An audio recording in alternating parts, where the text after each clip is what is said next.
Hello, आप सभी दोस्तों को नमस्कार।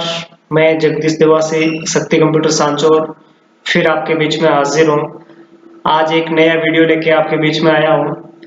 आज अपन वीडियो बना रहे हैं कि आरएससीआईटी के जो कंप्यूटर के एग्जाम होते हैं, उस एग्जाम का जो परीक्षा का जो पैटर्न होता है, उस पैटर्न के लिए हमने एक क्वेश्चन पेपर का पूरा 100 क्वेश्चन पेपर का एक सेट तैयार किया है, जो आपके सामने अभी जानेंगे किस टाइप से सवाल आते हैं, उनका पैटर्न, थोड़ा लेवल किस टाइप का है, एग्जाम का लेवल। तो शुरुआत करते हैं।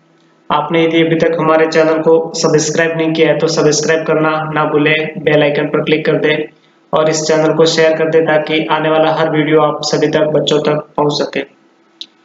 शुरुआत करते हैं हम आरएससीआईटी के क्वेश्चन पेपर का। सबसे फर्स्ट इम्पोर्ट ऑप्शन है, अपना सवाल है, निम्न में से कौन सा शिक्षा के क्षेत्र में कंप्यूटर का प्रयोग बताता है? Use of computer in education.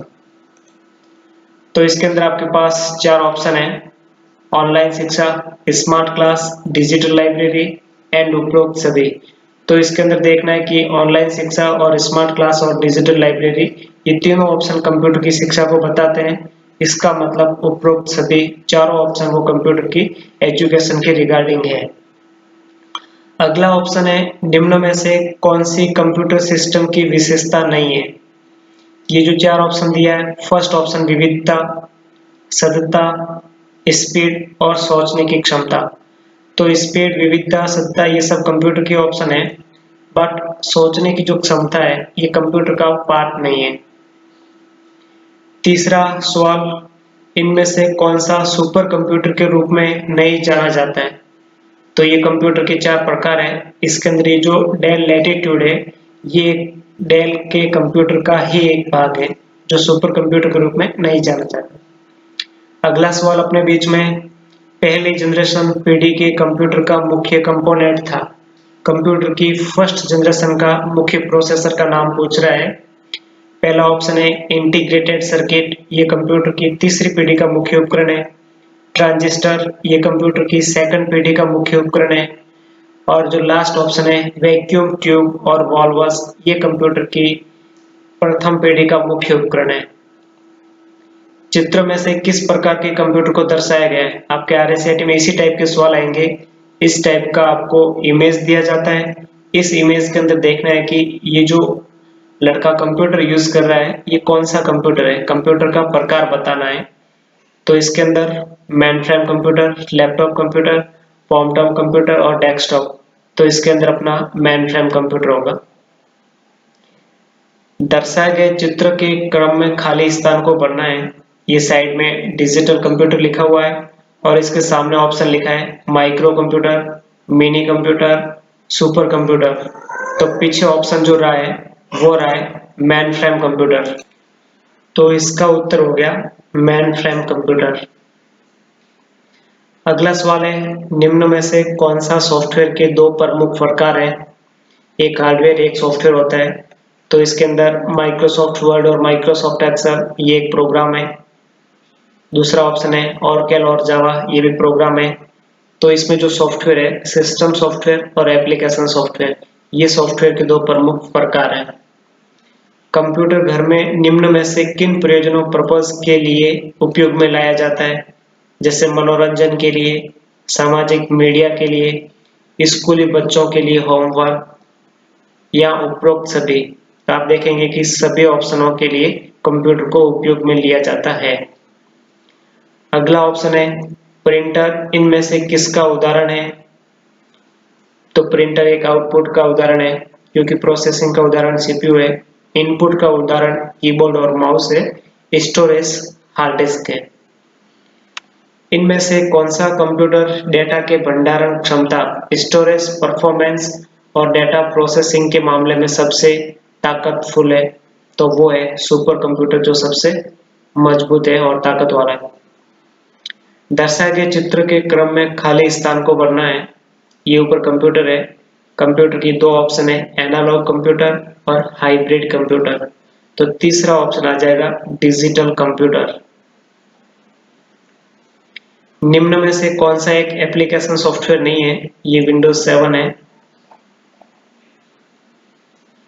एक आपके सामने सवाल है कि दर्शाए गए चित्र में डिवाइस को किस श्रेणी में रखा गया है।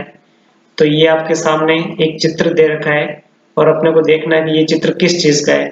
जैसे ये प्रिंटर का सिंबल है तो ये भी आउटपुट है, क्योंकि इसका रिजल्ट हमेशा आउटपुट आता है। हेडफोन है तो भी इसका रिजल्ट आउटपुट है, क्योंकि गाना कंप्यूटर के अंदर चल रहा है और सुनाई हेडफोन से दे रहा है। मॉनिटर है तो मॉनिटर भी आउटपुट का कार्य कर रहा है, क्योंकि मॉनिटर में जो चीज दिख रही है वो टाइपिंग कीबोर्ड से हो रही है। ये वूफर स्पीकर है, इसमें भी सेम सिस्टम है। और ये प्रिंटर है, रंगीन प्रिंटर। यानी कि ये जो चित्र दिया गया है ये आउटपुट डिवाइस है। ऐसी कौन सी मेमोरी है जिसका प्रयोग रैम द्वारा अधिक बार प्रयोग सूचना को संग्रहित करने के लिए किया जाता है। तो उसका ऑप्शन है कैश मेमोरी। अगला ऑप्शन डेजीवेल प्रिंटर एक प्रकार का है, वो है इम्पैक्ट प्रिंटर।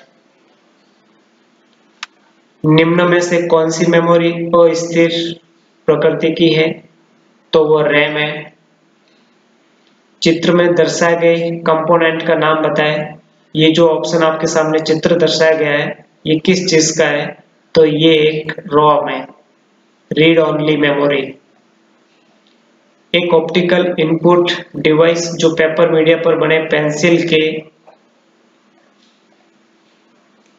पेंसिल के निशान को स्कैन करना पड़ता है, तो वो है OMR। निम्न में से कौन सी मेमोरी प्रति सेकंड कई बार रिफ्रेश होती है। तो वो है डायनामिक रैम, जो प्रति सेकंड ऑटोमेटिक रिफ्रेश होती रहती है। अगला ऑप्शन है वॉर्न डिस्क का मतलब क्या है। WORN डिस्क का मतलब क्या है। राइट वंस रीड मैनी, जिसको आप राइट एक बार कर सकते हो लेकिन पढ़ कई बार भी सकते हो। अगला सवाल है कंप्यूटर के साथ संयोजन में प्रयुक्त कौन सा printer toner dry ink powder का प्रयोग करता है। तो लेजर प्रिंटर है, ये उत्तर है। DPI का विस्तृत रूप कंप्लीट फॉर्म है DPI, डॉट प्रति इंच। ये इसकी फुल फॉर्म है DPI के, डॉट प्रति इंच। 11वां सवाल अपने आपके कंप्यूटर के कॉन्फ़िगरेशन से क्या मतलब है। प्रोसेसर निर्देश, हार्ड डिस्क, मेमोरी क्षमता। मैं आपको बताना चाहूंगा कि ये जो कॉन्फ़िगरेशन होता है, कॉन्फ़िगरेशन का मतलब हुआ कि आपका जो कंप्यूटर है इस कंप्यूटर के अंदर मेमोरी कितनी है, उसमें हार्ड डिस्क कितनी है, उस कंप्यूटर का प्रोसेसर कौन सा है, ये सारी चीजें जानना एक कॉन्फ़िगरेशन कहलाता है। इसलिए इसका उत्तर है उपरोक्त सभी। आपके कंप्यूटर के कॉन्फ़िगरेशन से क्या मतलब है, ये सवाल सेम रिपीट हुआ है। चित्र में खाली स्थान को भरे। ये यहाँ पे CPU लिखा है, इस तरफ रैम लिखा है, इस तरफ कैश और सामने लिखा है प्राइमरी स्टोरेज। तो इसके अंदर यहाँ पे अपने को क्या लिखा जाएगा। तो ये जो ऑप्शन है सेकेंडरी स्टोरेज। तो स्टोरेज किस में होता है वो ऑप्शन देखना है। हार्ड ड्राइव के अंदर स्टोरेज रहता है। निम्न में से कौन एक डेटा भंडारण डाटा स्टोरेज डिवाइस है। Hard drive. हार्ड डिस्क के अंदर हमेशा कंप्यूटर का सारा डाटा सेव रहता है। निम्नलिखित में से जो सबसे अच्छी गुणवत्ता वाली वेक्टर ग्राफिक्स का उत्पादन करता है वो है प्लॉटर। चित्र के संदर्भ में खाली स्थान भरे। आगे ये एक चित्र दे रखा है CD रोम और CD ड्राइव, और ये जो ऑप्शन लिखा है ये क्या है, ये है DVD का।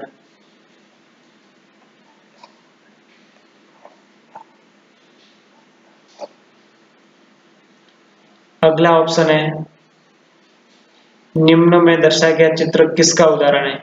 ये जो ऑप्शन है ये किसका उदाहरण है। तो ये है GUI, ग्राफिकल यूजर इंटरफेस। निम्न में से कौन ऑपरेटिंग सिस्टम के उदाहरण नहीं है। तो माइक्रोसॉफ्ट ऑफिस ये एक ऑपरेटिंग सिस्टम का उदाहरण नहीं है, क्योंकि माइक्रोसॉफ्ट ऑफिस एक प्रोग्राम है। लाइनक्स, यूनिक्स और माइक्रोसॉफ्ट विंडो ये सब ऑपरेटिंग सिस्टम है। अगला सवाल है दर्शाए गए चित्र में खाली स्थान को भरना है। ये जो यहाँ से इन्होंने क्लिक किया है स्टार्ट बटन, और ये जो ऑप्शन है ये क्या चीज है। तो इस पट्टी का नाम है, ये इस पट्टी को नाम मत पूछ रहा है कि इस पट्टी का क्या नाम है। तो इस पट्टी का नाम है टास्क बार। अगला ऑप्शन है ये फोल्डर आपके द्वारा डिलीट की गई फाइल्स और फोल्डर को टेम्पररी स्टोर करता है। आप अपने कंप्यूटर में से किसी भी फाइल को, फोटो को आप डिलीट करते हो तो वो किसके अंदर जाता है? रिसाइकिल बिन के अंदर जाता है। अगला ऑप्शन है आप विंडोज स्टोर से क्या कर सकते हैं? आप विंडोज स्टोर से एप्स को डाउनलोड भी कर सकते हो, गेम्स को भी डाउनलोड कर सकते हो और वीडियो को भी डाउनलोड कर सकते हो। इसका मतलब उपरोक्त सभी कर सकते हैं। दर्शाए गए कंप्यूटर सिस्टम की संरचना, स्ट्रक्चर ऑफ कंप्यूटर सिस्टम में खाली स्थान भरना है। यूजर लिखा है, एप्लीकेशन ये स्थान खाली छोड़ा है और नीचे लिखा है इन्होंने हार्डवेयर, तो इसके बीच में आएगा ऑपरेटिंग सिस्टम। ये हमारा ऑपरेटिंग सिस्टम आएगा। इसमें बहुत से ऑप्शन है, एप्लीकेशन सॉफ्टवेयर है, कंप्यूटिंग डिवाइस है और प्रोसेस मैनेजमेंट। तो इसका सही आंसर है ऑपरेटिंग सिस्टम। उसके आगे सवाल है बिना खाली जगह के कोई भी कंप्यूटिंग डिवाइस काम नहीं कर सकती, वो है ऑपरेटिंग सिस्टम। मतलब आपके कंप्यूटर में कोई ऑपरेटिंग सिस्टम मतलब कोई विंडोज डाला हुआ नहीं है तो वो आपका कंप्यूटर डिवाइस काम नहीं करेगा। अगला ऑप्शन है एक ऑप्टिकल इनपुट डिवाइस जो पेपर मीडिया पर बने पेंसिल के निशान को स्कैन और पढ़ता है, तो उसका उत्तर तो OMR था। एक लोकप्रिय चैटिंग सेवा को इंटरनेट रिले चैट कहा जाता है। एक लोकप्रिय चैटिंग जो सेवा है उसको इंटरनेट रिले चैट कहा जाता है। नीचे दर्शाए गए चित्र में एरो किसको इंगित करता है? ये जो आपके सामने एक चित्र दिया हुआ है, आप देखेंगे, आपको चित्र थोड़ा मैं बड़ा करके बता दूं। इसने यहाँ पे ये जो एरो किया है इसका मतलब क्या होता है, ये किस चीज को दर्शा रहा है? तो यहाँ पे नीचे इसका ऑप्शन है address bar, data transmission, transfer file या सर्वर कोड। तो ये जो ऑप्शन है ये एड्रेस बार है, यहाँ पे एड्रेस लिखा जाता है जिस चीज को आप सर्च करना चाहते हो। इनमें से कौन एक प्रकार का प्रोटोकॉल है?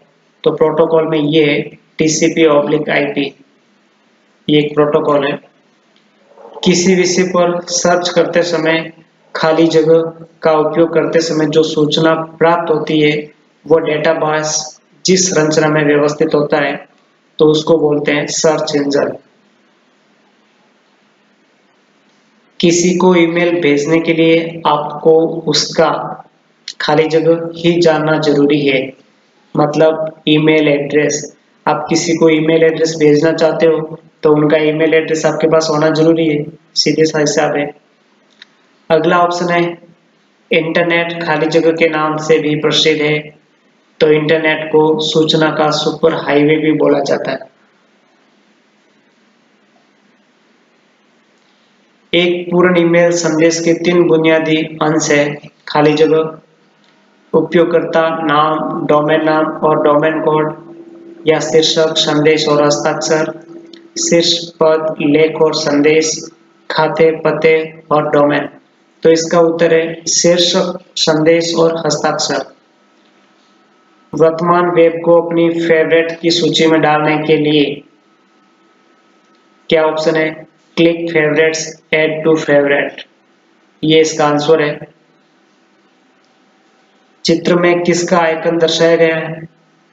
तो ये यहाँ पे PC है या बिल्डिंग दे रखी है और यहाँ पे इन्होंने इंटरनेट लिखा है। तो ये जो ऑप्शन दर्शाया गया है ये ISP है, इंटरनेट सर्विस प्रोवाइडर, इंपॉर्टेंट है। इंटरनेट पर किसी विशेष विषय पर चर्चा कराने को जो कहते हैं वो है न्यूज ग्रुप। 11वां ऑप्शन .gov, .education, .mil और .net वगैरह एक्सटेंशंस को कहते हैं डोमेन कोड्स। ये सब एक डोमेन है, अपन वेबसाइट बनाते हैं तब ये डोमेन काम आता है। जब आप कोई पता टाइप करते हैं जैसे HTTP www.mykcl.org, तो .org का मतलब क्या हुआ? Organisational website. DNS का तात्पर्य है डोमेन नेम सिस्टम। वेब की दुनिया में एक साइट से दूसरी साइट पर जाने की जो प्रक्रिया को कहते हैं वो होता है नेविगेटिंग। इंटरनेट के माध्यम से आप निम्न में से किस प्रकार की सुविधाएं प्राप्त कर सकते हैं? ऑनलाइन टिकट बुक करना, ईमेल भेजना या ऑनलाइन बिल पेमेंट करना। उपरोक्त सभी, ये आप लोग सबको पता है, आप इंटरनेट के माध्यम से सब कुछ कर सकते हैं। ईमेल भेजने के लिए आपको उसका ईमेल एड्रेस होना बहुत जरूरी है। ये हमारा एक वीडियो पूरा हो चुका है। अगला वीडियो और 50 क्वेश्चन को लेकर मैं जस्ट बना रहा हूँ, आपके सामने हाजिर हो रहे हैं। धन्यवाद।